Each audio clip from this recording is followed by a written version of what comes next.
Good morning, आदाब, सत श्री अकाल, वड़क्कम। मैं विजय स्वागत करता हूं आपका विनायक नर्सिंग एकेडमी के ऑनलाइन प्लेटफॉर्म के ऊपर। My loving future nursing officers, अपन आज बात करने वाले हैं अपने जो प्रीवियस एग्जाम के जितने भी एमसीक्यू आए हुए हैं, ठीक है, जो अपने नोट सेट के एग्जाम के विषय बहुत ज़्यादा इंपॉर्टेंट है, उसके लिए अपन बात करने वाले हैं।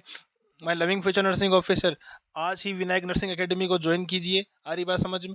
और देखो, विनायक नर्सिंग एकेडमी को ऑनलाइन ज्वाइन करने के लिए आपको क्या करना पड़ेगा कि जो प्ले स्टोर है, प्ले स्टोर में जाके सर्च कीजिएगा विनायक नर्सिंग एकेडमी, वहाँ से ऐप को इंस्टॉल कीजिए। वहाँ पर आपको फ्री डेमो क्लासेस मिलेंगी, टेस्ट सीरीज मिलेंगी, वीडियो लेक्चर मिलेंगे आपको, और इसके अलावा आपको पीडीएफ नोट्स भी प्रोवाइड करवाए जाएंगे, और इसके अलावा टेस्ट सीरीज भी प्रोवाइड करवाई जाएंगी।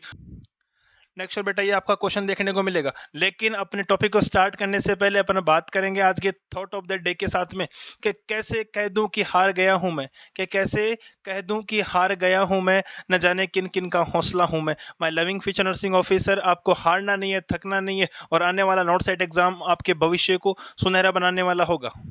चलो, अपन अपना समय व्यर्थ नहीं करते हुए स्टार्ट करते हैं अपना टॉपिक। अपना पहला MCQ, a patient suddenly a patient suddenly develops respiratory difficulties such as dyspnea. What is the first priority of nursing officer? देखो, क्वेश्चन को समझने की कोशिश करना पहले कि क्वेश्चन बोल क्या रहा है।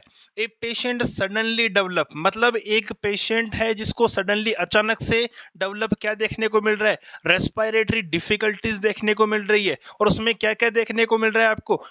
डिस्निया देखने को मिल रहा है। आ रही बात समझ में? What is the priority of the nursing officer?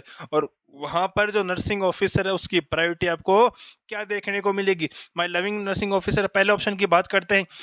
Rise the head of the bed for Fowler position and the administer the oxygen. हमारी बात समझ, पहला ऑप्शन क्या बोल रहा है कि पेशेंट के हेड वाला पोर्शन है बेड का, ठीक है, उसको अपन राइज कर देंगे और पेशेंट को क्या लगा देंगे? अपन ऑक्सीजन थेरेपी लगा देंगे।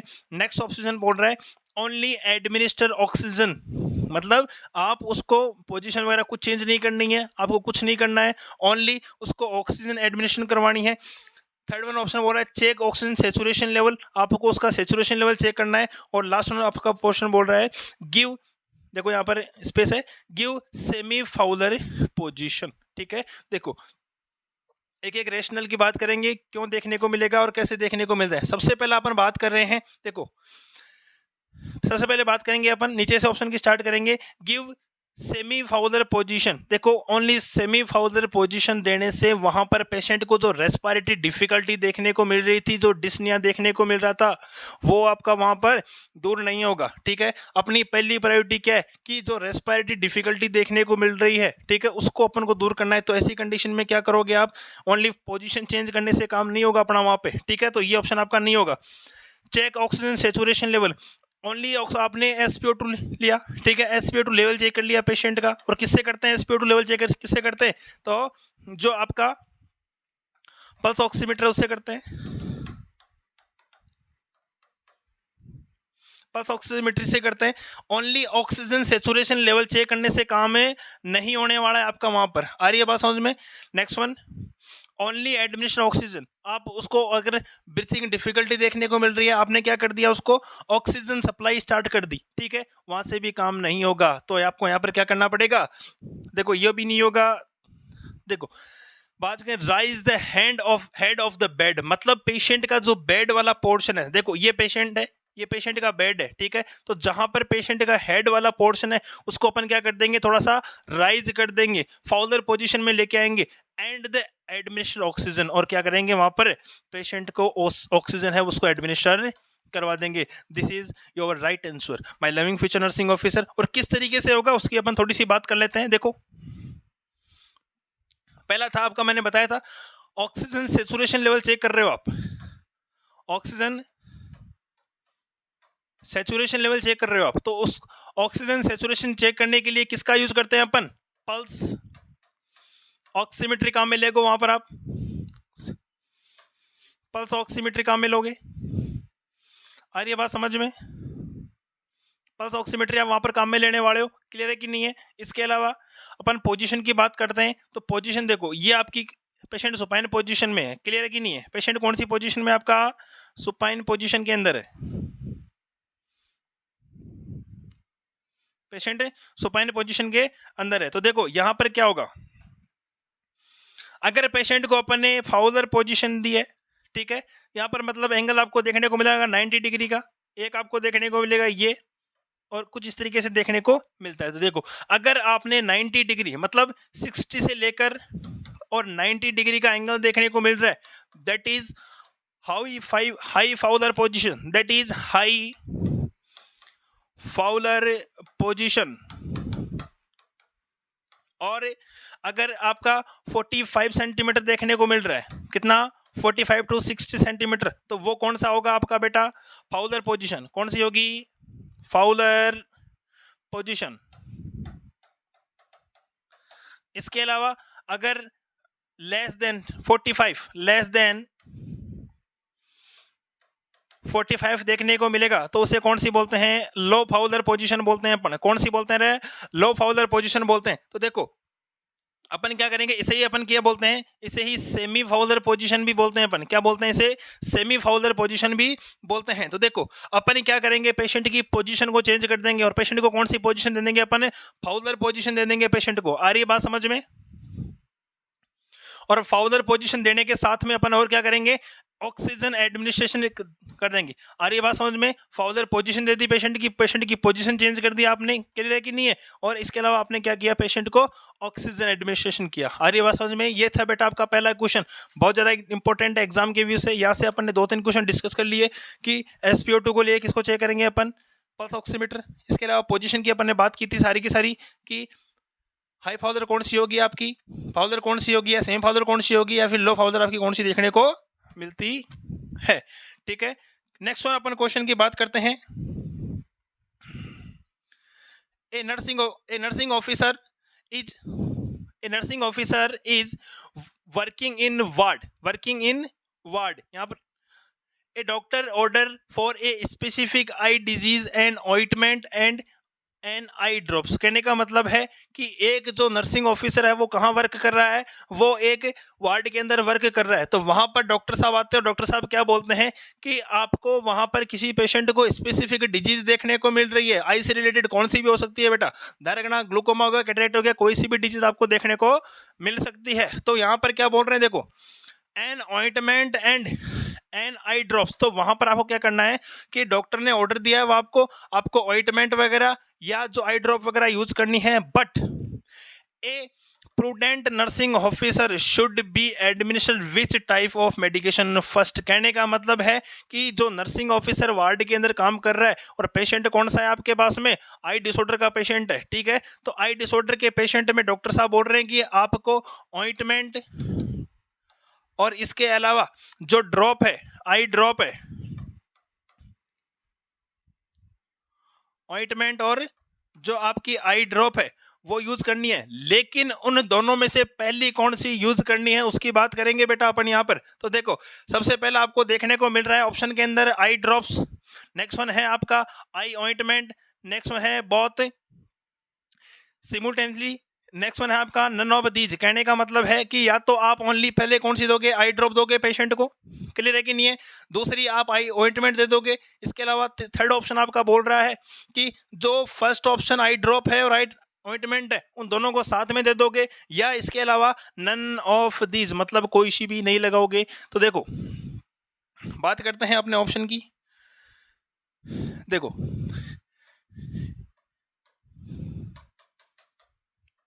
ये आपका कोई भी पर्सन है या फिर जिस पर्सन की अपन बात कर रहे थे जो आई डिसऑर्डर का है उसकी अपन बात कर रहे हैं। तो यहां पर देखो अपन क्या बात करेंगे, देखो आई की बात कर रहे हैं और आइट में आपको या तो ऑइंटमेंट काम में लेना है या फिर आपको वहां पर ड्रॉप काम में लेनी है।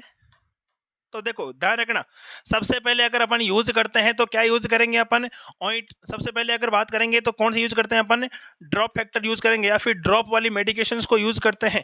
सबसे पहले अपन कौन सी यूज करेंगे, जो ड्रॉप वाली मेडिकेशंस है उसको यूज करते हैं। ऑइंटमेंट को कभी भी यूज नहीं करना चाहिए। क्यों, देखो अगर आपने पहले क्या किया कि देखो एक क्वेश्चन और कि जो मेडिकेशन वगैरह आप यूज करोगे वो प्यूपिल के कौन से पार्ट में आप यूज करोगे या फिर कौन से पार्ट में इंसर्ट कराओगे। तो ध्यान रखना जो लोअर पोर्शन है उसके अंदर आपको इंसर्ट करवाना है, किसको, जो मेडिकेशन है उसको, लोअर पार्ट ऑफ प्यूपिल आ रही है बात समझ में? लेकिन ध्यान रखना, अगर आपने पहले पेशेंट को ऑइंटमेंट लगा दिया है, क्या लगा दिया है, ऑइंटमेंट दे दिया है, तो फिर क्या होगा कि आपने ऑइंटमेंट देने के बाद में, ये आपने क्या दे दिया पेशेंट को, ऑइंटमेंट लगा दिया, ठीक है। लेकिन जब आप देन आफ्टर ऑइंटमेंट लगाने के बाद में जब आप ड्रॉप्स यूज करोगे तो बेटा वो क्या होगी, वहां से एक्सपेल आउट हो जाएगी। क्या हो जाएगी, वहां से जब ड्रॉप यूज करोगे तो वो एक्सपेल हो जाएगी और वहां से बाहर निकल जाएगी। इसलिए ध्यान रखना, अगर आपने पहले ऑइंटमेंट यूज कर लिया है तो फिर जो ड्रॉप डालोगे उस ड्रॉप का कोई यूज नहीं रहेगा। ऐसी कंडीशन में आपको क्या करना है, तो देखो सबसे पहले आपको वहां पर ये आई वाला पोर्शन है, ठीक है, आपको सबसे पहले वहां पर ड्रॉप यूज करनी है, ड्रॉप वाली मेडिकेशन है वो यूज करनी है। देन आफ्टर 5 से लेकर 10 मिनट बाद में, 5 से लेकर 10 मिनट बाद में आपको क्या यूज करना है, जो आपका ऑइंटमेंट है वो यूज करना है। अरे क्लियर है कि नहीं है बेटा? देखो पहले कौन सा यूज करेंगे अपन, पहले ड्रॉप यूज करेंगे, देन आफ्टर अपन क्या यूज करेंगे, ऑइंटमेंट यूज करना है। क्लियर है कि नहीं है? अपना क्वेश्चन क्या बोल रहा था, देखो, A nursing officer in working in ward, a doctor order a specific eye disease and ointment and eye drops a prudent nurse। मतलब एक जो डेडिकेटेड नर्स है, एक ईमानदार नर्स है, वो किस तरीके से वर्क करेगी, and administer which type of medication first. तो फर्स्ट आप कौन सी मेडिकेशन यूज करोगे, वहां पर है आपको आई ड्रॉप यूज में लेनी है। और मैंने बता दिया कि आई ऑइंटमेंट आपको काम में क्यों नहीं लेना है, दोनों साथ यूज कर ही नहीं सकते अपन, और नन ऑफ दीज तो इसका होगा ही नहीं। क्लियर है कि नहीं है? चलो नेक्स्ट ऑप्शन की, नेक्स्ट क्वेश्चन की बात करते हैं अपन। नेक्स्ट क्वेश्चन है आपका, next question, Jackson Pratt drain was used in all of the following surgeries except. कहने का मतलब है जो आपका जैक्सन पेरेट है वो अपन किसके लिए काम करते हैं, ठीक है, इन सारों में से एक जो आपका सर्जरी ऐसी है जिसके लिए अपन काम नहीं करेंगे, इसके अलावा सारी की सारी सर्जरीज के अंदर काम करेंगे। बेटा ध्यान रखना है बेटा, एक्सेप्ट का क्वेश्चन है माय लविंग नर्सिंग ऑफिसर, किसका है, एक्सेप्ट का क्वेश्चन आपको देखने को मिल रहा है। एक्सेप्ट का मतलब क्या होता है, एक्सेप्ट का मतलब होता है इसके अलावा, इसके अलावा, कि इसके अलावा सारे ऑप्शन सही हैं, बस एक महानुभाव है, बस वही गलत है। तो देखो सबसे पहले बात करते हैं किसका देखने को मिलेगा। तो देखो बेटा, जो अपनी जैक्सन पेरेट होती है, मैंने उसके बारे में आपको बता भी रखा है। जैक्सन पेरेट का मतलब क्या हो गया कि 30 से लेकर 50 ml, 30 से लेकर 50 सॉरी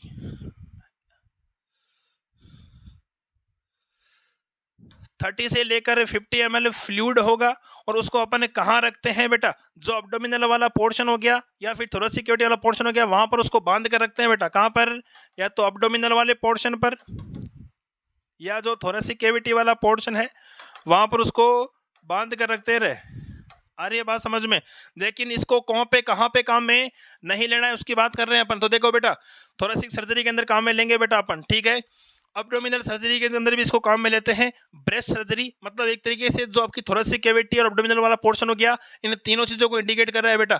लेकिन जो हेड और नेक वाला पोर्शन है वहां पर अपन जैक्सन पेरेट ड्रेनेज है वो यूज में नहीं लेते हैं बेटा। आ रही है बात समझ में? तो थोरेसिक सर्जरी के अंदर काम में लेंगे, अब्डोमिनल सर्जरी के अंदर काम में लेंगे, और जो ब्रेस्ट सर्जरी है उसके अंदर भी इसको काम में लेते हैं। और मैंने बता दिया कि उसके अंदर होता क्या है, 30 से लेकर 50 ml आपको फ्लूइड देखने को मिलता है, उसको अपन टाई करके रखते हैं अब्डोमिनल वाले पोर्शन के अंदर। क्लियर है कि नहीं है? देखो right answer is head and neck surgery के अंदर इसको काम में नहीं लेंगे, बाकी सबके अंदर, थोरेसिक सर्जरी के अंदर काम में लेंगे, अब्डोमिनल के अंदर भी इसको काम में लेते हैं।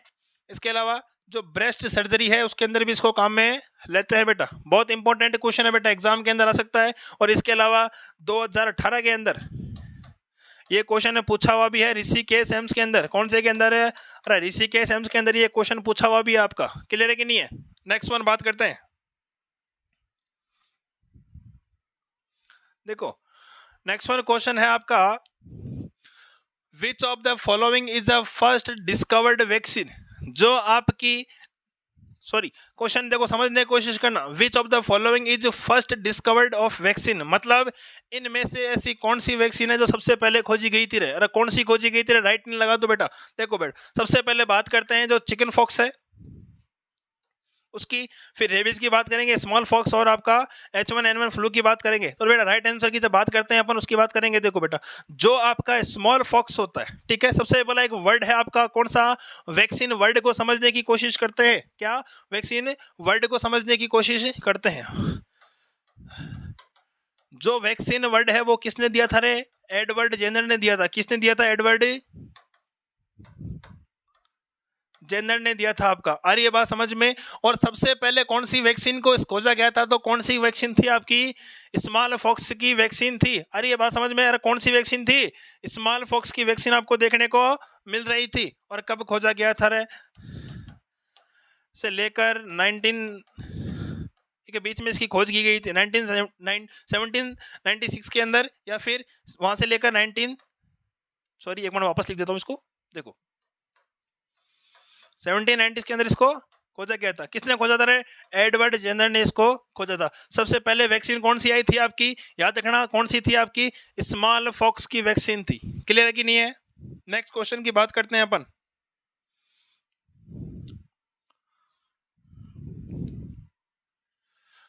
हाँ नेक्स्ट क्वेश्चन आपका, who is the founder of red cross society. जो आपकी रेड क्रॉस सोसाइटी है उसका फाउंडर कौन है, मतलब जो आपकी रेड क्रॉस सोसाइटी थी उसकी खोज किसने की थी, या फिर उसके डायरेक्टर जनरल कौन है, वो उसकी बात करते हैं अपन। देखो तो देखो बेटा लुईस एपाया वो भी नहीं है आपके, ठीक है। जो आपके गेस्टवा मायोनियर है वो भी नहीं है आपके। इसके अलावा थियोंडर डोर या मैन्यूअर वो भी नहीं है। लेकिन जो आपके हेनरी ड्यूनेट थे, ठीक है, कौन है आपके, जो हेनरी ड्यूनेट है वो किसके फाउंडर हैं आपके, जो रेड क्रॉस सोसाइटी है उसके फाउंडर हैं। और इसके अलावा बेटा एक चीज का और ध्यान रखना, जो रेड क्रॉस सोसाइटी है वो कब स्टैब्लिश हुई थी बेटा, 1920 के अंदर स्टैब्लिश की गई थी बेटा। इसके अलावा बात करते हैं आईसीडीएस की। आईसीडीएस कब आया था आपका, 1975 के अंदर आपको देखने को मिल रहा था। क्लियर है कि नहीं है बेटा, बहुत ज्यादा इंपॉर्टेंट है। Who is the founder of red cross society, red cross society के फाउंडर कौन है आपके, तो ध्यान रखना हेनरी ड्यूनेट है वो आपके रेड क्रॉस सोसाइटी के फाउंडर हैं। और रेड क्रॉस सोसाइटी कब आई थी ध्यान रखना, तो 1820 के अंदर आपको रेड क्रॉस सोसाइटी देखने को मिली थी। क्लियर है कि नहीं है, हर एक क्वेश्चन इंपॉर्टेंट है यहां से।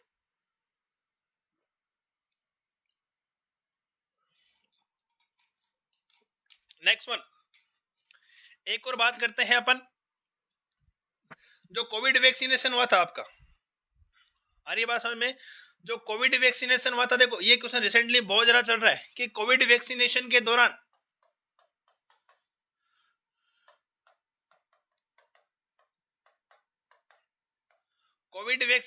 दौरान भारत ने इंडिया ने 100 करोड़ वैक्सीन थी वो कब एक तरीके से यूज कर ली थी। तो ध्यान रखना जो इंडिया ने 100 करोड़ वैक्सीन थी कोविड की वो कब यूज कर ली थी, तो 2021 के अंदर जो कोविड वैक्सीन थी उसके जो 100 करोड़ वैक्सीन थी वो अपन ने काम में ले ली थी। लेकिन डेट से भी क्वेश्चन आ सकता है बेटा, कौन से, डेट से भी क्वेश्चन आ सकता है। और डेट का ध्यान रखना कि जो आपकी 21 अक्टूबर है, 21 अक्टूबर 2021 मतलब 21 अक्टूबर 2021 को जो कोविड वैक्सीनेशन था उसमें अपन ने 100 करोड़ मतलब 100 करोड़ वैक्सीन अपन ने यूज ले ली थी।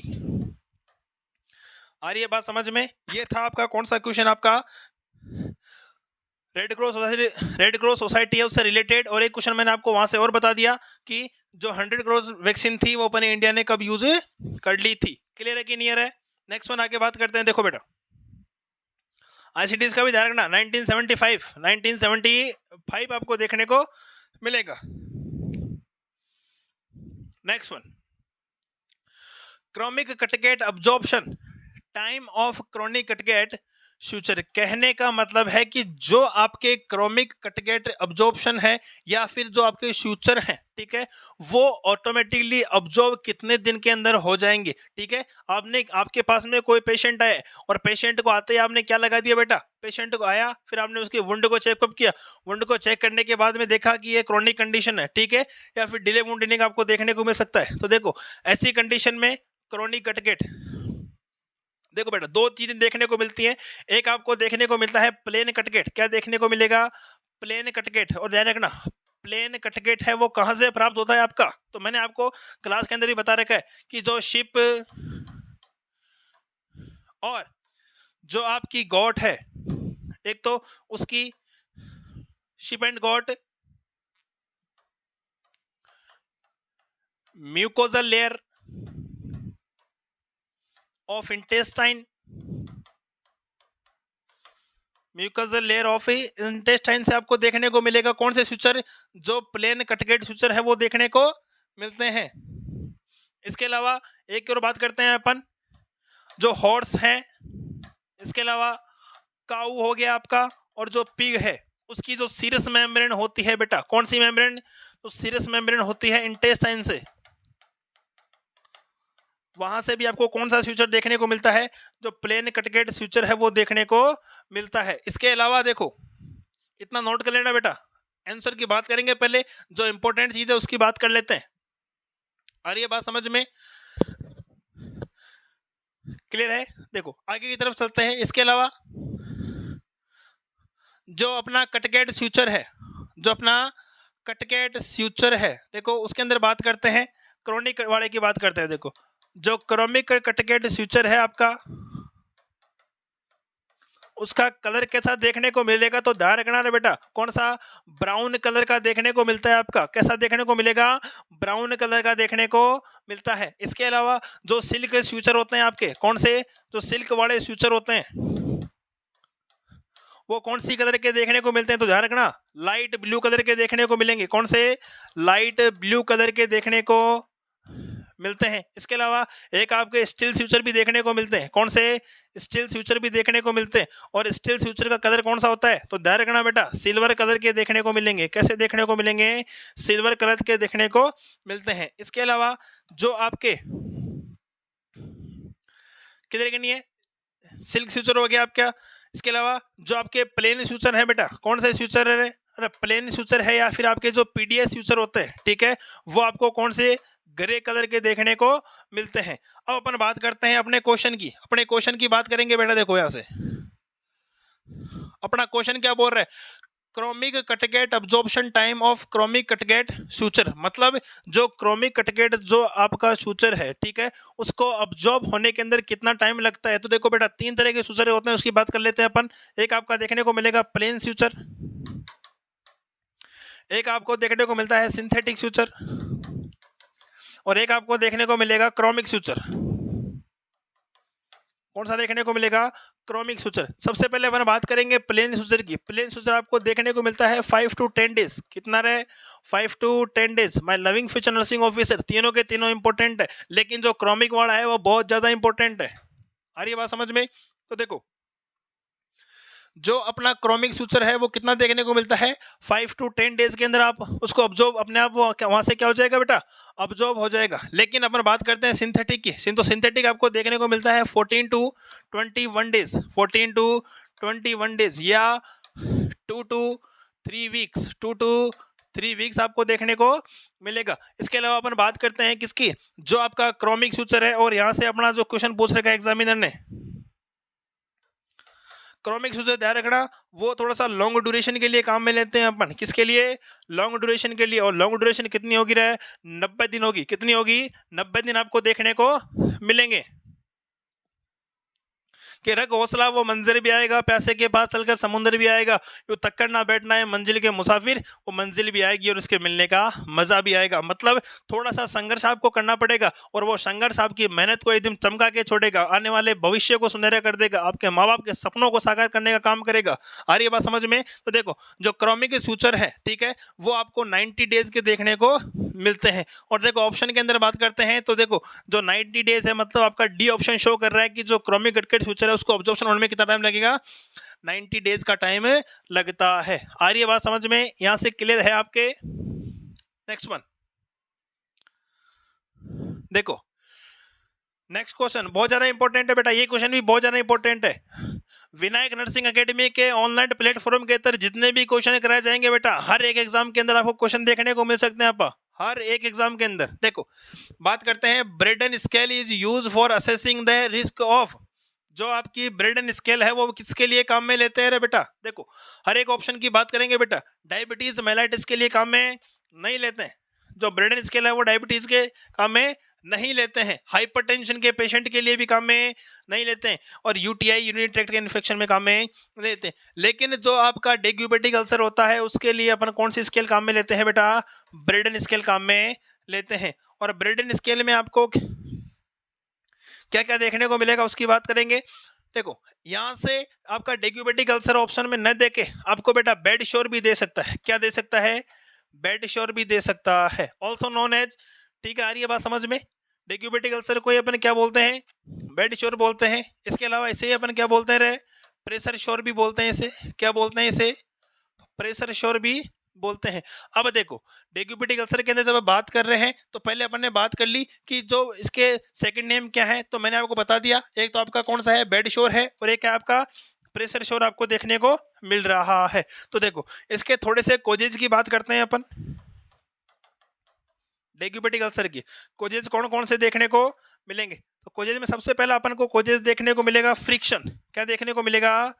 फ्रिक्शन देखने को मिलता है बेटा। अगर फ्रिक्शन है मतलब एक तरीके से अगर पेशेंट बेड के ऊपर है और वहां पर आपको फ्रिक्शन देखने को मिला, मतलब एक तरीके से घर्षण देखने को मिला है स्किन के ऊपर, तो वहां पर पेशेंट को बेड श्योर होने के चांसेस देखने को मिल सकते हैं।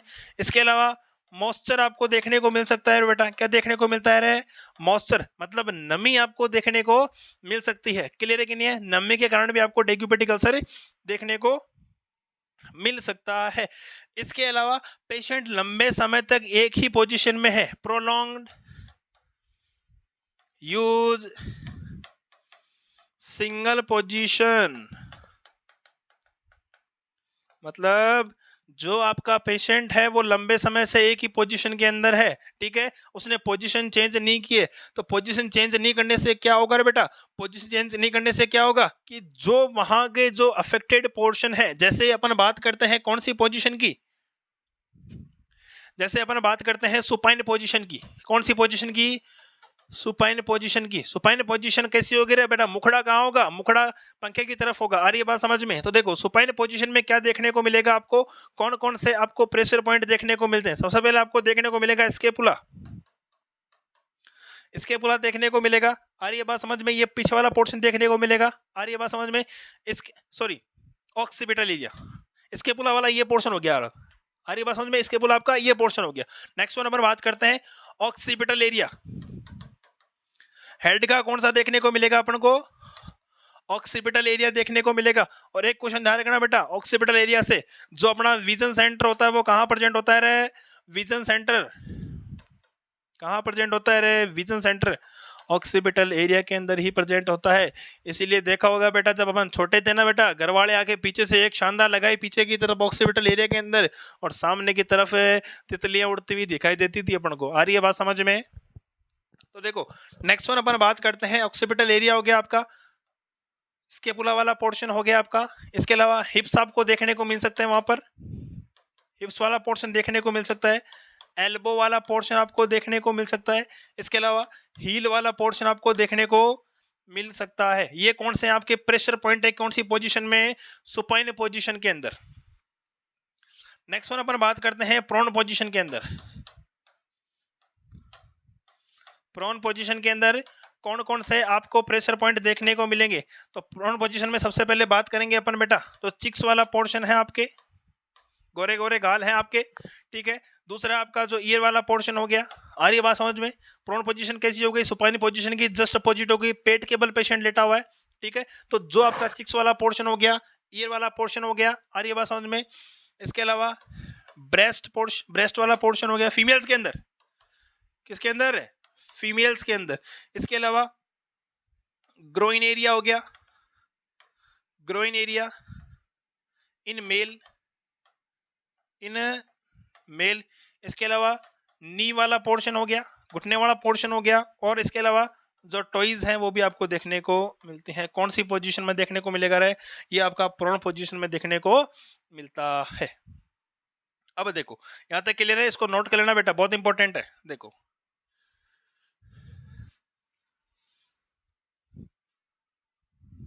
नेक्स्ट वन अपन बात करते हैं इसके मैनेजमेंट की। इसके मैनेजमेंट की प्रेशर पॉइंट समझ में आया आपको? देखो सबसे बेस्ट मैनेजमेंट आपको देखने को मिलेगा डेग्यूबेटिक अल्सर या फिर प्रेशर श्योर के अंदर। Change position, change position every 2 hours, मतलब पेशेंट की हर 2 घंटे बाद में पोजीशन को चेंज करना है आपको। और ये बात समझ में, उससे होगा क्या कि लगातार पेशेंट एक ही पोजीशन में नहीं रहेगा तो जो उसके प्रेशर पॉइंट है, ठीक है, उस पे प्रेशर कम पड़ेगा और डेक्यूबिटिक अल्सर आपको नहीं देखने को मिलेगा। इसके अलावा गुड न्यूट्रिशन सप्लाई रखनी है आपको बेटा, अच्छी न्यूट्रिशन सप्लाई रखनी है पेशेंट को, आपको अच्छा न्यूट्रिशन देना है पेशेंट को वुंड हीलिंग की प्रोसेस को इंक्रीज करने के लिए। और वहां पर आप विटामिन सी भी यूज ले सकते हो। क्लियर है कि नहीं है बेटा? इसके अलावा अवॉइड मॉइस्चरिंग, पेशेंट को नमी के कांटेक्ट में आने से बचाना है आपको, फ्रिक्शन, ठीक है, इन सारी चीजों के कांटेक्ट में आने से पेशेंट को बचाना है, ठीक है। इसके अलावा पेशेंट की जो एक्टिविटीज है उसको बढ़ाने की कोशिश करनी है, एक्टिविटीज इंक्रीज। क्लियर है कि नहीं बेटा? इन सारी चीजों का ध्यान रखना है, तो वो क्या कराएंगे, आपकी डेक्यूबिटिक अल्सर से आपको प्रिवेंशन करवाने का काम है करेगी। क्लियर है कि नहीं है? डेक्यूबिटिक अल्सर पूरा समझ में आया? मैंने आपको पूरा टॉपिक मैंने आपका यहीं क्लियर कर दिया डेक्यूबिटिक अल्सर का। नेक्स्ट वन क्वेश्चन की बात करते हैं बेटा। The most abundant nutrient present in the body, कहने का मतलब है कि सबसे ज्यादा प्रचुर मात्रा के अंदर पाए जाने वाला न्यूट्रिएंट कौन सा है ह्यूमन बॉडी के अंदर, बात करते हैं बेटा। तो ध्यान रखना बेटा, राइट आंसर क्या होगा रे? राइट आंसर क्या होगा? राइट आंसर की बात करते हैं, चलो। राइट आंसर आपको देखने को मिलेगा, क्या देखने को मिलेगा? वाटर देखने को मिलता है। क्या देखने को मिलेगा? वाटर देखने को मिलेगा। क्वेश्चन को समझना बेटा, क्वेश्चन क्या बोल रहा है? क्वेश्चन बोल रहा है most abundant nutrient present in human body. और ये बात समझ में, ह्यूमन बॉडी के अंदर सबसे ज्यादा न्यूट्रिएंट कौन सा देखने को मिलेगा? तो कौन सा देखने को मिलता है आपका? वाटर देखने को मिलता है। और कौन सी एज में कितना देखने को मिलता है उसकी बात करते हैं। देखो, फिटनेस की बात करते हैं तो बेटा फिटनेस के अंदर ध्यान रखना 90% तक टोटल बॉडी वेट का कितना, 90% तक क्या देखने को मिलता है आपको? वाटर देखने को मिलता है। न्यू बॉर्न की बात करते हैं बेटा, न्यू बॉर्न के अंदर आपको कितना देखने को मिलेगा? 80% तक देखने को मिलता है। फिटनेस का समझ में आया? सॉरी बेटा, फिटनेस का कितना देखने को मिलेगा? 90% देखने को मिलता है। न्यू बॉर्न का 80% देखने को मिलता है। इसके अलावा बात करते हैं एडल्ट की। एडल्ट का कितना देखने को मिलता है?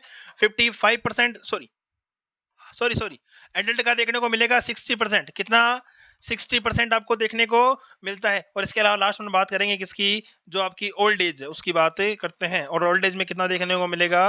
55% आपका देखने को मिलता है, ठीक है। बेटा यहाँ से किसी भी तरह का क्वेश्चन आ सकता है बेटा कि ड्यूरिंग फिटल लाइफ है total body percentage of body area, मतलब टोटल बॉडी परसेंटेज कितना देखने को मिलेगा वाटर का, ठीक है। तो कितना देखने को मिलेगा? 90%। देखो मैंने आपको यहाँ से 4 क्वेश्चन क्लियर कर दिया बेटा एक ही क्वेश्चन से।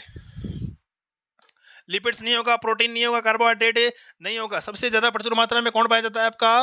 वाटर प्रेजेंट होगा। आ रही है बात समझ में? और वाटर में फिटनेस में कितना देखने को मिलता है आपका? 90% देखने को मिलता है। न्यू बॉर्न में कितना देखने को मिलता है आपका? 80% देखने को मिलता है। एडल्ट में 60% और ओल्ड एज में कितना देखने को मिलेगा?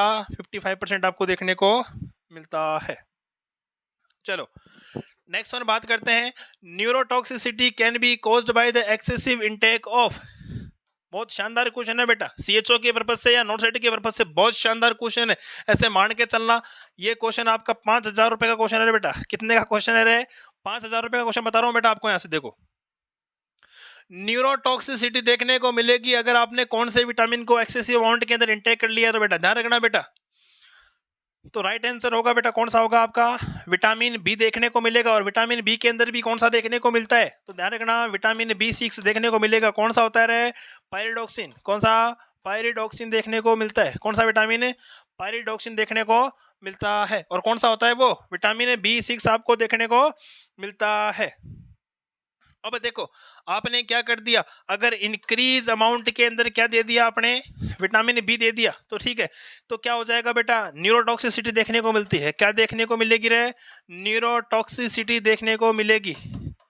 लेकिन अपन ने क्या कर दिया? डिक्रीज कर दिया इसको। क्या कर दिया? डिक्रीज कर दिया। तो क्या देखने को मिलेगा? पेरीफेरल न्यूरोपैथी, पेरीफेरल न्यूरोपैथी देखने को मिलेगी रे बेटा।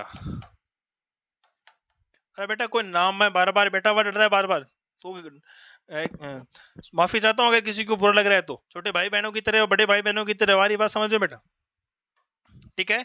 मतलब अगर डिक्रीज अमाउंट में दिया तो आपका पेरीफेरल न्यूरोपैथी देखने को मिलेगा, और अगर आपने इंक्रीज अमाउंट के अंदर दे दिया तो क्या देखने को मिलता है, न्यूरोटॉक्सिसिटी देखने को मिलती है। एक बहुत ज्यादा इंपॉर्टेंट चीज की बात करेंगे अपन, ध्यान रखना, टीबी के अंदर जो एक ड्रग चलती है कौन सी, आइसोनियाजाइड, आइसोनियाजाइड, आइसोनियाजाइड अपन किसके साथ में काम लेते हैं रे बेटा, विटामिन B6 के काम में लेते हैं। क्यों बेटा, आइसोनियाजाइड भी क्या करती है बेटा, न्यूरोटॉक्सिसिटी काम करने का, जो आपका न्यूरोटॉक्सिसिटी है उसको कोज करने का काम करती है। तो जो विटामिन B6 की टेबलेट है वो अपन किसके साथ में लेते हैं बेटा, आइसोनियाजाइड के साथ में लेते हैं बेटा। क्लियर है कि नहीं है बेटा। नेक्स्ट वन अपन बात करते हैं रे, देखो विटामिन ए की डेफिशिएंसी से क्या देखने को मिलेगा, नाइट ब्लाइंडनेस देखने को मिलती है। क्या नाइट ब्लाइंडनेस आपको देखने को मिलेगी रे, आ रही है बात समझ में। इसके अलावा विटामिन सी की कमी से क्या देखने को मिलेगा, स्कर्वी देखने को मिलेगा। क्या स्कर्वी देखने को मिलता है। और आपका जो विटामिन ई है, इसको रब कर रहा हूं मैं, इसको क्लियर कर रहा हूं, इसको नोट कर लेना बेटा, हर एक चीज इंपॉर्टेंट है यहां से। देखो विटामिन 8 से क्या देखने को मिलता है, नाइट ब्लाइंडनेस। क्या नाइट ब्लाइंडनेस, ठीक है। विटामिन बी का मैंने बता ही दिया आपको। विटामिन सी से क्या देखने को मिलेगा, स्कर्वी देखने को मिलता है आपको। क्या देखने को मिलेगा, स्कर्वी। और जो विटामिन ई होता है उससे आपको स्टेरिलिटी देखने को मिलती है। क्या स्टेरिलिटी मतलब बांझपन देखने को मिलता है, ठीक है बेटा। बहुत इंपॉर्टेंट क्वेश्चन है।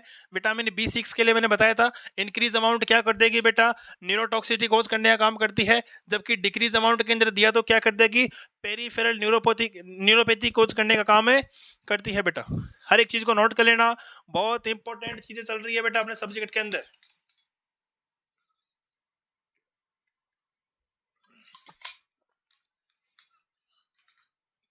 चलो बेटा नेक्स्ट वन आगे बात करते हैं अपन। इफ, बहुत इंपॉर्टेंट क्वेश्चन है रे लाल मेरे, बहुत इंपॉर्टेंट क्वेश्चन है मेरे लाल। If BMI greater than 30 is considered as, अगर किसी पर्सन की जो BMI है वो कितनी से ज्यादा चली गई है, 30 से ऊपर चली गई है, तो उसे अपन किसके अंदर इंक्लूड करेंगे, अंडर वेट के अंदर इंक्लूड करेंगे, ओबेस के अंदर इंक्लूड करेंगे, और वेट में, या फिर नन ऑफ दीज के अंदर इंक्लूड करेंगे। तो बेटा सबसे पहले अपन BMI को समझते हैं कि BMI क्या है बेटा,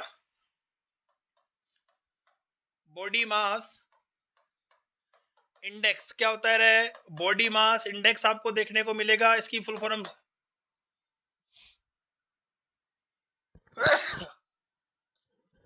सॉरी, BMI की फुल फॉर्म क्या होती है, बॉडी मास इंडेक्स आपको देखने को मिलेगा।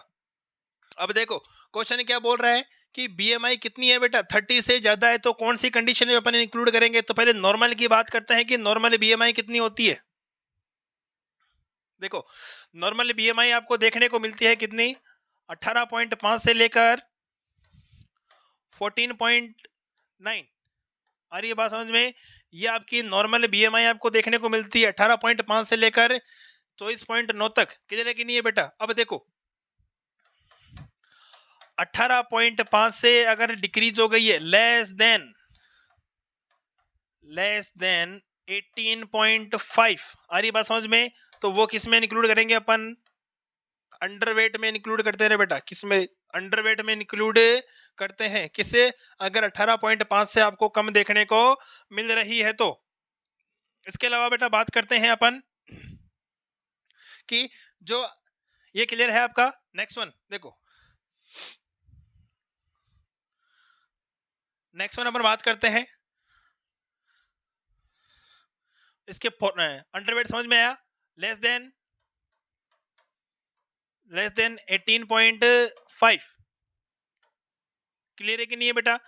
ओबेस की अपन बात कर रहे हैं, ओबेस का देखने को मिलेगा आपा more than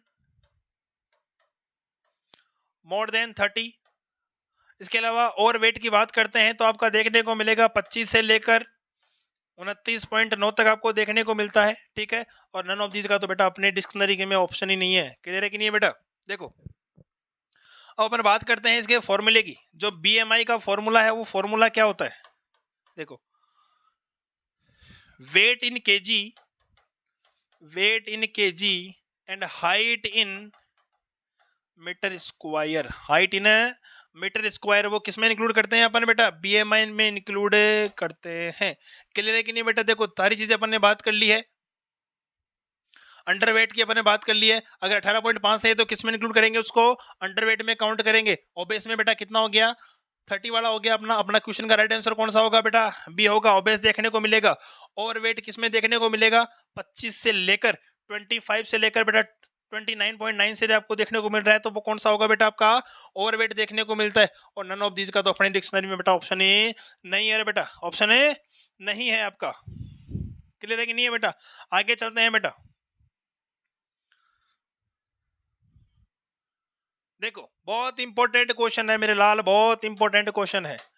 vitamin E is known as, vitamin E को अपन क्या बोलते हैं? देखो विटामिन ई का अपन बात करते हैं कि विटामिन ई का सेकंड नेम क्या होता है। तो देखो ध्यान रखना बेटा, जो टोकोफेरल होता है वो विटामिन ई का सेकंड नेम आपको देखने को मिलता है। इसके अलावा विटामिन ई के कई अदर नेम भी आपको देखने को मिलते हैं, लेकिन क्वेश्चन में आपको जो ऑप्शन दे रखे हैं उसकी बात करते हैं, वो कौन कौन से हैं आपको बेटा?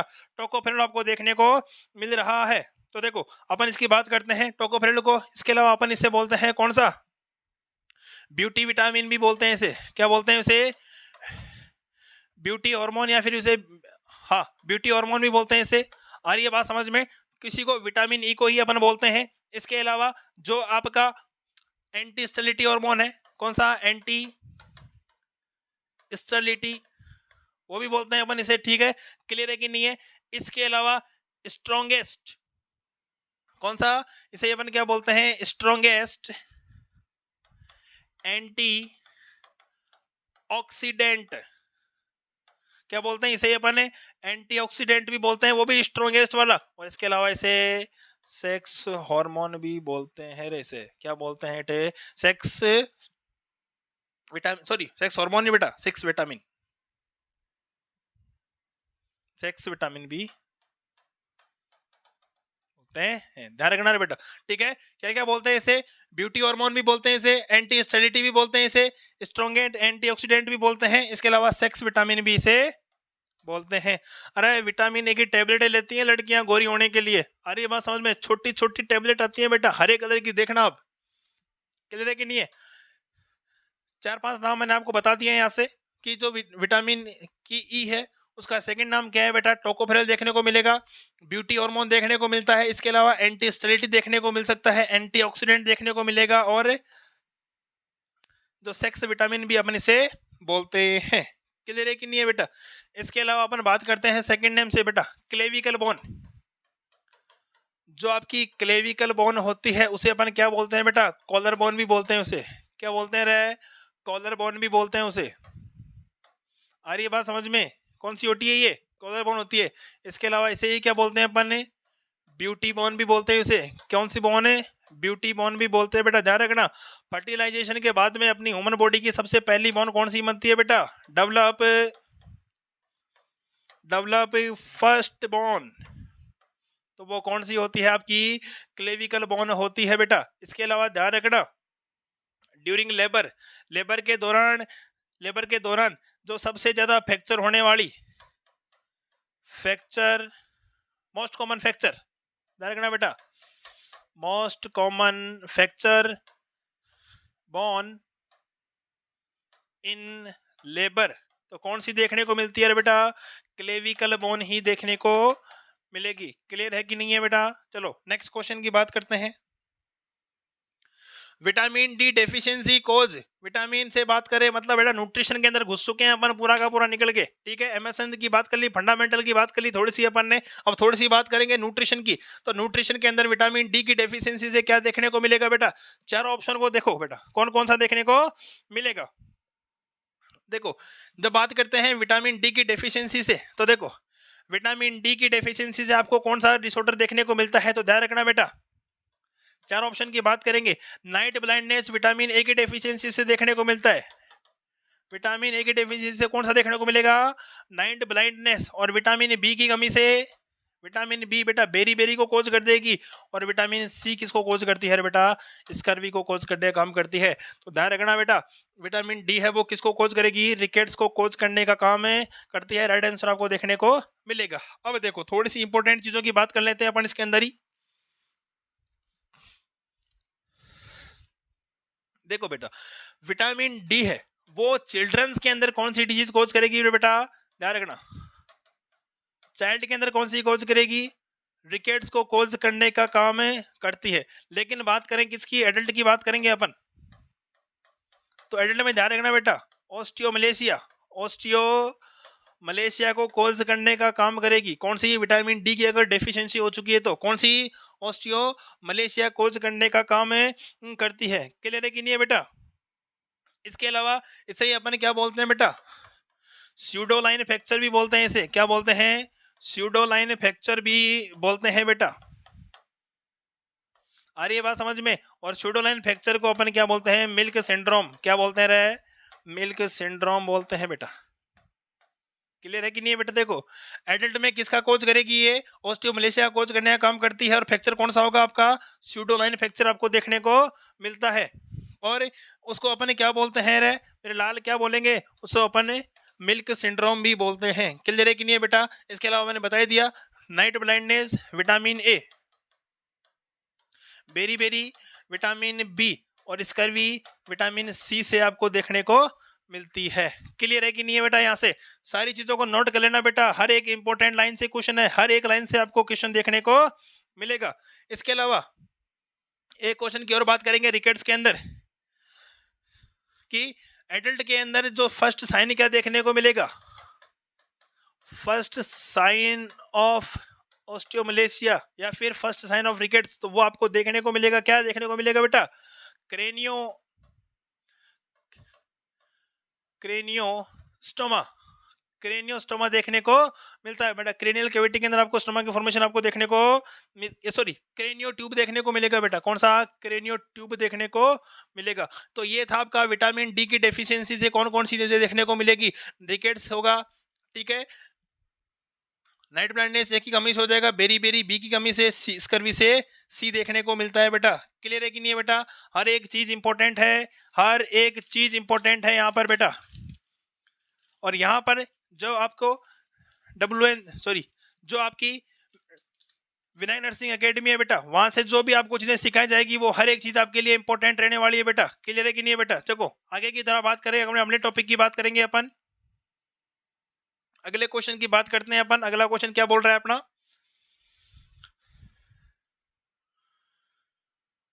In normal client the maximum time of checking pulse rate. कहने का मतलब है कि एक नॉर्मल क्लाइंट है आपके पास में आया है, ठीक है, और जब आप उसके वाइटल साइन चेक कर रहे हो तो वाइटल साइन चेक करने के दौरान आप पल्स रेट चेक करने में कितना समय लोगे। आ रही बात समझ में, मतलब मैक्सिमम ड्यूरेशन आपको कितनी देखने को मिलेगी बेटा। तो ध्यान रखना बेटा, 1 मिनट आपको देखने को मिलता है, 2 मिनट नहीं होगा, 3 मिनट नहीं होगा, और 4 मिनट भी नहीं होगा। साइड कौन कौन सी होगी बेटा, ये देखो, ये कौन है अपना,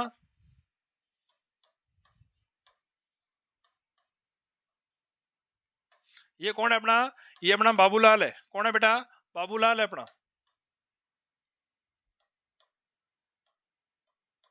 देखो बेटा, यहां पर आपको देखने को मिलती है सबसे पहले कौन सी, टेम्पोरल पल्स, कौन सी, टेम्पोरल पल्स देखने को मिलेगी। इसके अलावा यहाँ पर देखने को मिलेगी कैरोटिड पल्स, कौन सी, कैरोटिड पल्स देखने को मिलेगी। फिर यहाँ पर आपको देखने को मिलती है अपाइकल पल्स, कौन सी, अपाइकल पल्स देखने को मिलेगी। फिर यहाँ पर आपको ब्रेकियल पल्स, ब्रेकियल देखने को मिलेगी। और थंब साइड होगी बेटा, थंब साइड में कौन सा, रेडियल पल्स देखने को मिलती है, ठीक है। और जो आपकी स्मॉल फिंगर है उस पर आपको अल्नार देखने को मिलेगी, ठीक है। इसके अलावा जो फीमोरल पोर्शन हो गया, यहाँ पर आपको फीमोरल पल्स देखने को मिलती है, कौन सी, फीमोरल पल्स देखने को मिलेगी। इसके अलावा जो नी वाला पोर्शन है, कौन सी, पॉप्लिटियल पल्स। और जो लास्ट वन, जो टॉप बॉटम वाला पोर्शन है अपने लेग्स का, वहां पर आपको देखने को मिलती है कौन सी, dorsal pedis, dorsal pedis pulse आपको देखने को मिलती है। क्लियर है कि नहीं है। ये था अपना बाबूलाल जी साहब। चलो नेक्स्ट क्वेश्चन की बात करते हैं अपन। चलो, मोस्ट कॉमन ऑब्स्टेक्टिकल प्रॉब्लम इज, देखो जो सबसे ज्यादा ऑब्स्टेक्टिकल प्रॉब्लम देखने को मिलती है वो कौन सी होगी। देखो, ऑब्स्टेक्टिकल वर्ड को समझने की बात करते हैं पहले कि ऑब्स्टिकल वर्ड क्या होता है। देखो, study related to pregnancy and sorry pregnancy and disorder of pregnancy या फिर प्रॉब्लम ऑफ प्रेगनेंसी। मतलब प्रेगनेंसी और प्रेगनेंसी से रिलेटेड जितने भी प्रॉब्लम है वो किसके अंदर अपन बात करेंगे मेरे लाल है, वो बात करेंगे अपन ऑब्स्टेक्टिकल के अंदर बात करते हैं। क्लियर है कि नहीं है? चलो देखो, अब यहाँ पर अपना क्वेश्चन क्या है, मोस्ट कॉमन ऑब्स्टेक्टिकल प्रॉब्लम आपको क्या देखने को मिलेगी। पहला ऑप्शन आपका पीआईटी, पेल्विक इंफ्लेमेटरी डिजीज नहीं होगा बेटा। सेप्टिसीमिया, ब्लड का इन्फेक्शन नहीं देखने को मिलेगा बेटा।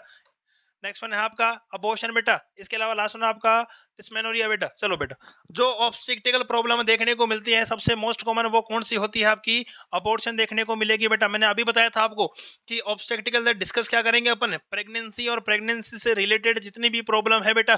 तो बेटा देखो, अबॉर्शन है वो किसके बाद में होगा बेटा, जब फर्टिलाइजेशन हो चुका है। तो फर्टिलाइजेशन होने के बाद में ही तो अबॉर्शन की प्रोसेस होगी बेटा। तो ध्यान रखना बेटा, अबॉर्शन एक तरीके से क्या होगा कि जो भी आपका कंसेप्शनल प्रोडक्ट बना है बेटा, ठीक है, जब आपका फर्टिलाइजेशन हुआ था, जब आपके 2 दिल एक जान में थे बेटा, ठीक है, जब 2 दिल एक जान में थे तो उस समय आपको क्या देखने को मिला था, ठीक है, फर्टिलाइजेशन की प्रोसेस हुई थी। और आफ्टर फर्टिलाइजेशन अगर आपको ऑब्स्टेक्टिकल प्रॉब्लम देखने को मिल रही है, मोस्ट कॉमन सबसे ज्यादा वो कौन सी होगी बेटा, कौन सी होती है, अबॉर्शन देखने को मिलता है। इसके अलावा डिसमेनोरिया का मतलब होता है painful menstrual cycle, painful menstrual cycle, ठीक है, पेनफुल मेंस्ट्रुअल साइकिल देखने को मिलती है किसके अंदर, डिस्मेनोरिया के अंदर। और ये क्या होती है आपकी बेटा, मोस्ट कॉमन गायनेकोलॉजिकल प्रॉब्लम होती है। क्या होती है, मोस्ट कॉमन गायनेकोलॉजिकल प्रॉब्लम होती है बेटा। गायनेकोलॉजिकल प्रॉब्लम कौन सी होगी, डिस्मेनोरिया आपको देखने को मिलेगा। चलो बेटा, नेक्स्ट क्वेश्चन की बात करते हैं। Vaginal canal is normally has, जो वेजाइना है बेटा उसकी वेजाइनल कैनाल है वो कैसी देखने को मिलती है आपकी। यहाँ पर बात कर रहा है उसकी पेज से बात कर रहा है बेटा। अरे बात समझ में, उसकी पेज से आपको क्वेश्चन देखने को मिल रहा है यहाँ पर। चलो उसकी पेज का क्वेश्चन ही अपन डिस्कस करते हैं। यहाँ पर सबसे पहले अपन बात करते हैं किसकी, उसकी पेज का। तो देखो पेज कैसी देखने को मिलेगी बेटा, एसिडिक इन्वायरमेंट आपको देखने को मिलता है। कैसा, एसिडिक इन्वायरमेंट आपको देखने को मिलेगा। लेकिन अलग अलग एज के अंदर आपको अलग अलग पेज आपको देखने को मिलती है, पहले उसकी भी बातें कर लेते हैं बेटा। देखो कौन सी एज के अंदर क्या देखने को मिलेगा उसकी अपन बात करते हैं। सबसे पहले अपन बात करते हैं बेटा birth to 2 weeks.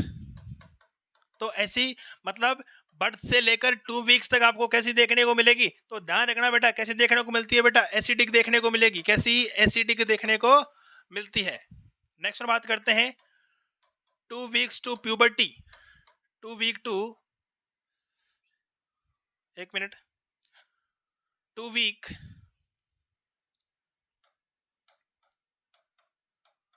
To puberty, till puberty तक कैसी देखने को मिलेगी। तो ध्यान रखना बेटा एल के लाइन देखने को मिलती है, एल के लाइन देखने को मिलेगी बेटा। इसके बाद में बात करते हैं बेटा प्यूबर्टी टू रिप्रोडक्टिव एज, कौन सी एज, रिप्रोडक्टिव एज के अंदर तो कैसी देखने को मिलेगी बेटा, ध्यान रखना एसिडिक पीएच देखने को मिलेगी बेटा। कैसी देखने को मिलेगी बेटा, एसिडिक देखने को मिलती है। क्लियर है कि नहीं है बेटा। देखो नेक्स्ट वन बात करते हैं बेटा मीनोपॉज की। किसकी बात करेंगे, मीनोपॉज की। और मीनोपॉज के अंदर कैसी देखने को मिलेगी बेटा, न्यूट्रल देखने को मिलती है। कैसी देखने को मिलती है, मीनोपॉज के अंदर न्यूट्रल देखने को मिलती है। और लास्ट नंबर बात करेंगे किसकी बेटा, आफ्टर मीनोपॉज। किसके बाद में, आफ्टर मीनोपॉज, आफ्टर मीनोपॉज। तो वो आपको देखने को मिलेगी कैसी बेटा, एल्केलाइन देखने को मिलती है। क्लियर है कि नहीं है मेरे लाल। देखो सारी चीजें समझ में आई बेटा। वेजाइनल कैनाल पूछा है नॉर्मली, तो ध्यान रखना नॉर्मली कैसी होगी, एसिडिक एनवायरनमेंट, एल्कलाइन नहीं होगा, नेचुरल भी नहीं होगा, और environment in difficult to determine, मतलब ऐसा ये तो आपका होगा ही नहीं। क्लियर है कि नहीं बेटा। देखो बर्थ से लेकर 2 वीक कैसा देखने को मिलेगा, एसिडिक देखने को मिलता है। 2 वीक टू प्यूबर्टी से लेकर प्यूबर्टी 2 वीक से लेकर प्यूबर्टी तक वो क्या देखने को मिलेगा आपको, एल्कलाइन देखने को मिलेगी। फिर प्यूबर्टी से लेकर रिप्रोडक्टिव एज के अंदर एसिडिक देखने को मिलती है। फिर मीनोपॉज के अंदर न्यूट्रल देखने को मिलती है। और आफ्टर मीनोपॉज कैसी देखने को मिलेगी, तो वो आपको एल्कलाइन देखने को मिलती है। इसके अलावा बात करते हैं जो आपका वेजाइना है। चलो, जो आपका वेजाइना होती है उस वेजाइना में और क्या क्या बैक्टीरिया या फिर कौन सी स्पीसीज का देखने को मिलता है बेटा, तो उसकी बात करते हैं। देखो, एक स्पीसीज की बात करते हैं तो ध्यान रखना बेटा, जो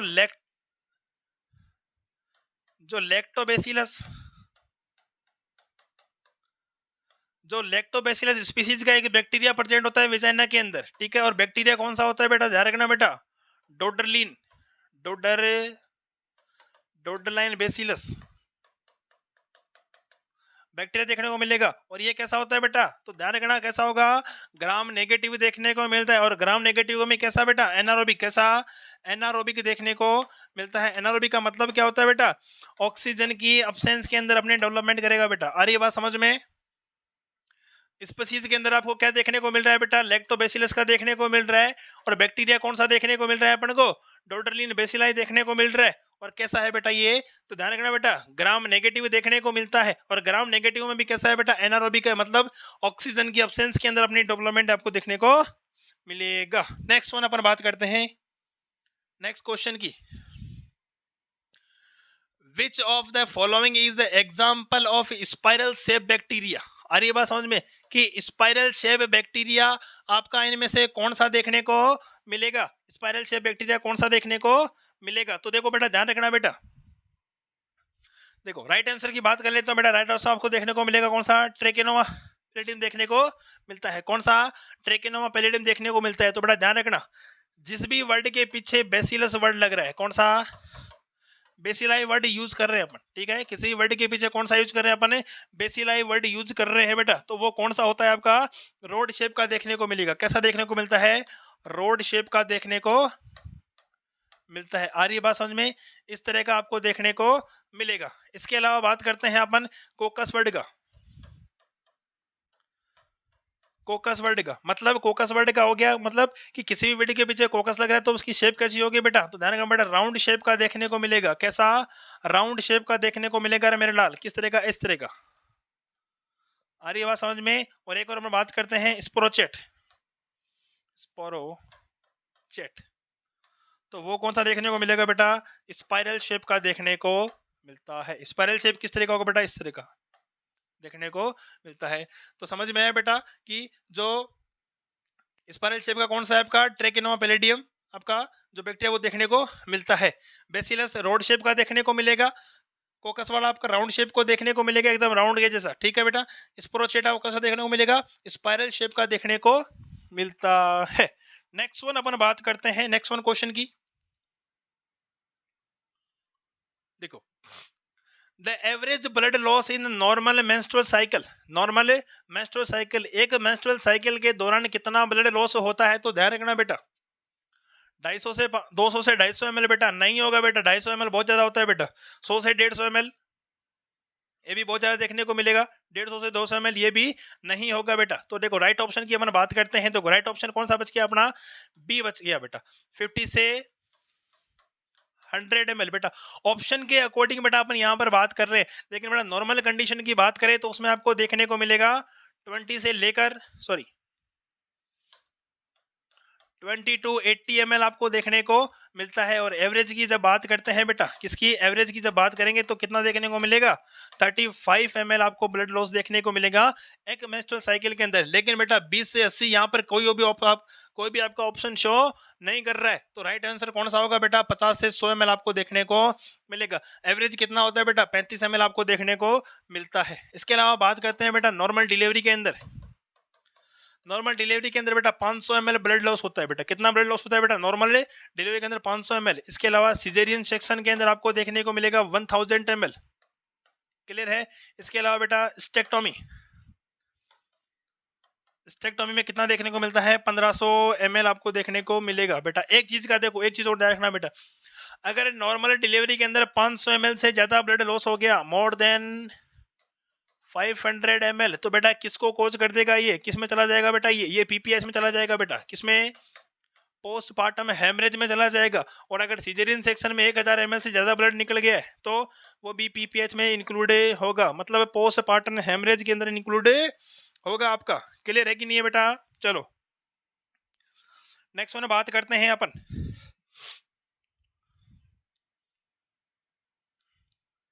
next one question, a positive early diagnosis in pregnancy is based on presence of, कहने का मतलब है कि किस तरीके से आप पता लगाओगे कि वहां पर आपको एक पॉजिटिव प्रेगनेंसी देखने को मिल रही है। आ रही है बात समझ में? क्या क्विकनिंग आपको देखने को मिलेगी, क्या चैडविक साइन आपको देखने को मिलेगा, क्या फिटल हार्ट साउंड से आप पता लगाओगे, या फिर क्रोनिक गोनाडोट्रोपिन हार्मोन के द्वारा पता लगाओगे? चलो बेटा किसकी देखने को मिलेगा उसकी अपन बात करते हैं। देखो राइट आंसर की बात करेंगे, फिटल हार्ट साउंड की बात करेंगे बेटा। फिटल हार्ट, राइट आंसर कौन सा होगा आपका? फिटल हार्ट साउंड होगा। और फिटल हार्ट रेट के द्वारा सुनेंगे। देखो लगभग 10 to 12 वीक पर डॉपलर फिटोस्कोप के द्वारा, डॉपलर फिटोस्कोप के द्वारा बेटा हार्ट साउंड सुनते हैं अपन, फिटल हार्ट साउंड की, ठीक है बेटा। इसके अलावा 20 वीक पर अपन क्या सुनेंगे फिटोस्कोप से, 20 वीक पर फिटोस्कोप से अपन हार्ट साउंड सुनते हैं बेटा। क्लियर है कि नहीं है बेटा? तो ध्यान रखना बेटा, ये फिटल हार्ट रेट किसका साइन है बेटा? पॉजिटिव अर्ली डायग्नोसिस है। क्लियर है कि नहीं है बेटा? दोनों चीजें मैंने बता दी है। 10 से 12 वीक पर डॉपलर स्टडी के द्वारा और 20 वीक पर आप फिटोस्कोप की सहायता से उसका साउंड आप सुन सकते हो। चलो बेटा नेक्स्ट वन आगे बात करते हैं नेक्स्ट क्वेश्चन की। मोस्ट कॉमन ऑब्स्टेक्टिकल प्रॉब्लम, चलो ये क्वेश्चन पहले आ चुका है बेटा। कौन सा राइट आंसर था आपका? अबॉर्शन देखने को मिल रहा था। सेप्टिसीमिया क्या हो रहा है बेटा? ब्लड के अंदर इन्फेक्शन, इन्फेक्शन इन ब्लड बेटा। और ये क्या था आपका? Most common gynaecological problem, most common gynaecological problem मतलब क्या होता है इसका? Painful menstrual cycle, painful menstrual cycle बेटा। क्लियर है कि नहीं है बेटा? चलो बेटा नेक्स्ट क्वेश्चन की बात करते हैं। The most significant health status indicator of a community, कहने का मतलब है बेटा एक कम्युनिटी के अंदर हेल्थ स्टेटस को कौन सा इंडिकेटर है वो शो करेगा कि इस कम्युनिटी का हेल्थ स्टैंडर्ड आपको शानदार देखने को मिल रहा है बेटा। देखो पहला ऑप्शन आपका life expectancy at birth, next one है disability of prevalence, resources available, pre social sorry बेटा साइको सोशियल है बेटा। यहाँ पर थोड़ा मीनिंग सही कर लेना बेटा, psycho social development of children. तो बेटा ध्यान रखना बेटा डिसेबिलिटी से अपना कम्युनिटी सिग्निफिकेंट के अंदर कोई मतलब नहीं है, हेल्थ को इंडिकेटर करने वाला होना चाहिए कि वो शो करेगा कि हेल्थ का बेस्ट इंडिकेटर क्या है बेटा। तो ध्यान रखना बेटा राइट आंसर कौन सा होगा? लाइफ एक्सपेक्टेंसी एट बर्थ, मतलब बर्थ के बाद में कितना प्रतिशत तक या तो जीवन प्रत्याशा दर है वो कितनी देखने को मिल रही है, जीवन आफ्टर बर्थ, बर्थ होने के बाद में। नेक्स्ट वन क्वेश्चन की बात करते हैं my loving future nursing officers, बहुत ज्यादा इंपॉर्टेंट है बेटा। Most sensitive index of health of community, मतलब सबसे ज्यादा सेंसिटिव इंडेक्स हेल्थ कम्युनिटी के अंदर कौन सा देखने को मिलेगा रे मेरे लाल? तो देखने को मिलेगा कौन सा? IMR देखने को मिलता है। क्या देखने को मिलता है? IMR देखने को मिलता है। IMR का मतलब क्या होता है? इन्फेंट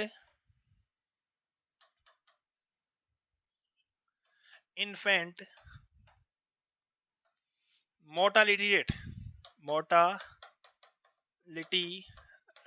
रेट ध्यान रखना बेटा। और इन्फेंट मोर्टालिटी का मोस्ट कॉमन कोज क्या देखने को मिलता है बेटा? तो ध्यान रखना लो बर्थ वेट देखने को मिलता है। क्या देखने को मिलता है आपका? लो बर्थ वेट देखने को मिलता है। क्लियर है कि नहीं है बेटा? Next one infant mortality rates अपन कितने पर काउंट करते हैं बेटा? तो ध्यान रखना बेटा 1000 लाइव बर्थ के ऊपर करते हैं बेटा, 1000 लाइव बर्थ के ऊपर इसको अपन काउंट करते हैं। क्लियर है कि नहीं है बेटा? नेक्स्ट वन यहाँ से 2-3 चीजें इंपॉर्टेंट चीजें उनकी भी बात कर लेते हैं अपन। देखो जो इंपॉर्टेंट चीज है उसकी बात कर लेते हैं अपन यहाँ से कि ये इतना नोट कर लेना बेटा, इन्फेंट मोर्टालिटी रेट इसकी फुल फॉर्म होती है। क्लियर है कि नहीं है बेटा? 1000 लाइव बर्थ के ऊपर इसको अपन क्या करते हैं? मेजर करने का काम करते हैं। नेक्स्ट में देखो जो इन्फेंट मोर्टालिटी रेट है वो इंडिया की कितनी है बेटा, ध्यान रखना। तो बेटा 28 है। कितनी है इंडिया की रिसेंटली? 28 अपन को देखने को मिल रही है। इसके अलावा सबसे ज्यादा कहाँ की है और सबसे कम कहाँ की है, अपन उसकी बात करेंगे बेटा। किसकी बात करेंगे? सबसे कम कहाँ की है और सबसे ज्यादा कहाँ की है। तो बेटा ध्यान रखना, सबसे ज्यादा देखने को मिलती है आपकी कहाँ पर? एमपी के अंदर, मध्य प्रदेश के अंदर आपको कितने देखने को मिलेगी बेटा? 43 देखने को मिलेगी। इसके अलावा केरला के अंदर, केरला के अंदर है आपकी 6 है बेटा। क्लियर है कि नहीं बेटा? Most sensitive index of health of community, तो ध्यान रखना क्या होगा बेटा? आईएमआर होगा। इन्फेंट मोर्टालिटी रेट देखने को मिलता है। इसका कोजेज क्या रहेगा बेटा? ध्यान रखना, मोस्ट कॉमन एलबीडब्ल्यू देखने को मिलता है बेटा। एलबीडब्ल्यू लो बर्थ वेट देखने को मिलता है। एलबीडब्ल्यू का मतलब क्या होता है बेटा? Less than 2.5 kg। क्लियर है कि नहीं बेटा? Birth weight. नेक्स्ट वन बात करते हैं बेटा, डस्की हुई और bluish of the vestibules and the anterior vaginal wall during the pregnancy is known as. बहुत ज्यादा इंपॉर्टेंट क्वेश्चन है बेटा। ये चारों ऑप्शन बहुत ज्यादा इंपॉर्टेंट है, हर एग्जाम के व्यू से इंपॉर्टेंट है। चाहे नॉट सेट की हो, ESIC की हो, DSSP की हो, CHO की हो, कोई भी एग्जाम हो स्टाफ नर्स की, उसमें सबसे ज्यादा इंपॉर्टेंट क्वेश्चन आपको देखने को मिलेगा बेटा। कौन सा है क्वेश्चन? क्या बोल रहा है देखो, bluish of the vestibules and anterior vaginal wall. जो वेजाइनल वॉल है बेटा वो कैसे हो चुके हैं बेटा? ब्लूविश कलर के देखने को मिल रहे हैं आपके। तो उसे कौन सा अपन बोलेंगे रे बेटा? तो ध्यान रखना बेटा, कौन सा बोलते हैं इसे? जैक्यूमियर साइन बोलते हैं। कौन सा?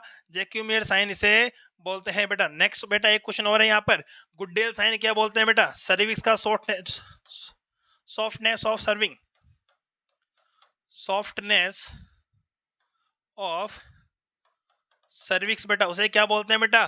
गुडेल साइन बोलते हैं अपन। क्लियर है कि नहीं है बेटा? नेक्स्ट नंबर बात करते हैं बेटा, कौन सा है आपका? हेगार साइन। हेगार साइन में क्या देखने को मिलेगा? Softness, softening in lower uterine segment, lower uterine segment बेटा। तो वो क्या होता है रे बेटा? कौन सा साइन होगा बेटा? हेगार साइन आपको देखने को मिलेगा बेटा। तीनों के तीनों साइन इंपॉर्टेंट है। लास्ट वन पर बात करते हैं किसकी? ओसिंडर साइन की बात करते हैं बेटा। ओसिंडर साइन का मतलब क्या होता है बेटा? इंक्रीज पल्सेशन, इंक्रीज पल्सेशन इन वेजाइना। क्लियर है कि नहीं बेटा? देखो चारों, पहला साइन था आपका जैक्यूमियर साइन। जैक्यूमियर साइन का मतलब क्या होता है बेटा? देखो, bluish of the vestibules and anterior wall of the vagina बेटा। ठीक है बेटा, वेजाइना की जो वॉल्स वगैरह है या फिर जो वेस्टिबुल्स हैं डस्की हुई आपको देखने को मिल रही है या ब्लू कलर की देखने को मिल रही है, तो वो कौन सा होता है आपका? जैक्यूमियर साइन देखने को मिलता है। नेक्स्ट है आपका कौन सा है बेटा? गुडेल साइन है। गुडेल साइन का मतलब क्या होता है बेटा? सॉफ्टनिंग ऑफ सर्विक्स, मतलब जो सर्विक्स है वो कैसा देखने को मिल रहा है यहाँ पर आपका? सॉफ्टनेस देखने को मिल रहा है। नेक्स्ट वन आपका कौन सा है बेटा? हेगार साइन। हेगार साइन का मतलब क्या होता है बेटा? Softening in the lower uterine segment. जो आपका लोअर यूटेराइन सेगमेंट है बेटा वो कैसा हो चुका है? सॉफ्ट देखने को मिल रहा है। और लास्ट वन आपका कौन सा? ओसेंटर साइन देखने को मिल रहा है। ओसेंटर साइन का मतलब होता है increase pulsation of vagina, increase pulsation in vagina. Clear है कि नहीं बेटा? ये था आपका बहुत इंपॉर्टेंट क्वेश्चन बेटा। ठीक है बेटा, यहाँ अपने क्वेश्चन कंप्लीट होते हैं, बाकी बेटा अपन कल डिस्कस करेंगे। आज अपन ने जितने भी क्वेश्चन डिस्कस किए बेटा, हर क्वेश्चन एग्जाम के व्यू से बहुत ज्यादा इंपॉर्टेंट है बेटा। हर बार एग्जाम के अंदर यहाँ से क्वेश्चन देखने को मिलेंगे बेटा। आने वाला भविष्य आपका सुनहरा हो, इन्हीं शुभकामनाओं के साथ जो विनायक नर्सिंग एकेडमी है आपके सफल होने की कामनाएं करता है, आपके माँ बाप के सपनों को साकार करने की। ठीक है, आपके छोटे भाई बहन आपसे क्या उम्मीद लगा के बैठे हैं, उन सारी उम्मीदों पर खरा उतरने के लिए आपका जो विनायक नर्सिंग एकेडमी है वो आपके लिए तत्पर खड़ा है बेटा। क्लियर बेटा? ठीक है, thank you for join this class.